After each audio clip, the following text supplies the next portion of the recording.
সরে যাওয়ার পর দেখা যায় বিশাল ঝাড়বাতিটা জাংকুকের ওপরে নয়, তার ঠিক পাশেই পড়েছে। কিন্তু জাংকুক যন্ত্রণায় মেঝেতে পড়ে আছে। মিস্টার কিম তার লোকেদের নিয়ে পালিয়ে যাচ্ছে। তেহি টলতে টলতে জাংকুকের কাছে এগিয়ে যায়। তেহি জাংকুকের মাথাটা নিজের কোলে তুলে নিয়ে চিৎকার করে বলে ওঠে, জাংকুক, চোখ খুলুন, আপনি আমায় এভাবে ছেড়ে যেতে পারেন না।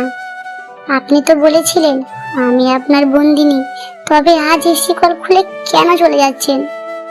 জাংকুক খুব কষ্ট করে চোখ মেলে তেহির দিকে তাকায়, ঠোঁটে এক চিলতে হাসি।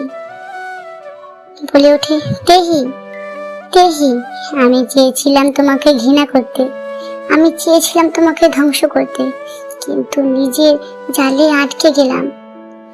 আজ তুমি মুক্ত, আর তুমি স্বাধীন। তেহি কাঁদতে কাঁদতে জাংকুকের কপালে কপাল ঠেকিয়ে বলে ওঠে, না জাংকুক, আমি এই স্বাধীনতা চাই না। আপনার ওই সোনার খাঁচাই আমার জন্য স্বর্গ ছিল। আমি আপনাকে ভালোবাসি, আমি আপনাকে ঘৃণা করতে পারিনি। জাংকুক তেহির চোখে জল মুছে দিয়ে খুব ক্ষীণ স্বরে বলে ওঠে, তবে কথা দাও, আমার মৃত্যুর পর তুমি আর কাঁদবে না। এই বাড়ি, এই সম্পদ সব এখন তোমার। তুমি হবে এই শহরের আসল রাজকুমারী, বন্দিনী নয়। জাংকুক ধীরে ধীরে চোখ বন্ধ করে ফেলে। তার হাতটা তেহির গাল থেকে ঝুলে পড়ে। তেহি স্তব্ধ হয়ে যায়। 1 বছর পর একটি সুন্দর বাগানে, যেখানে অনেক গোলাপ ফুটে আছে, তেহি একা দাঁড়িয়ে আছে। তার পরনে কালো পোশাক, কিন্তু এখন তার চোখ অনেক শক্ত। সে জাংকুকের সেই স্ট্যাচুর সামনে দাঁড়িয়ে আছে।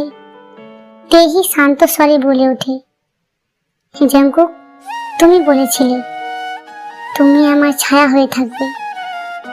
আজ আমি রাজকুমারী হয়েছি ঠিকই, কিন্তু তোমার ওই মায়াবী খাঁচাটা আমি আজও নিজের হৃদয়ে আগলে রেখেছি।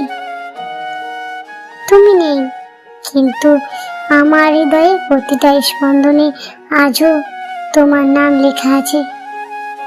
ব্যাকগ্রাউন্ডে জাংকুকের কণ্ঠস্বর ভেসে ওঠে। জাংকুকের কণ্ঠস্বর বলছে, মনে রেখো তেহি, জাংকুকের খাঁচায় একবার যে ঢুকে, তার বাইরে পৃথিবীর সম্পর্ক সাথে কোনো প্রয়োজন নেই।